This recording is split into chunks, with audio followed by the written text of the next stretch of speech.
చిరకాలము నాతో ఉంటానని, క్షణమైనా వీడిపోలేదని,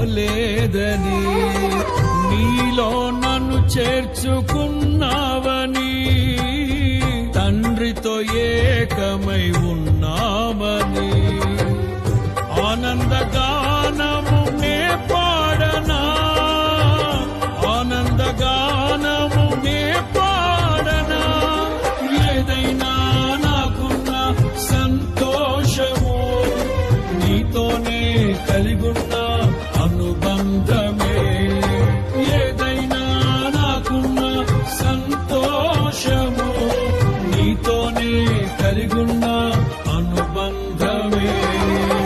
సృజనాత్మకమైన నీ కృప చాలు, నే బ్రతికున్నది నీ కోసమే. సృజనాత్మకమైన నీ కృప చాలు, నే బ్రతికున్నది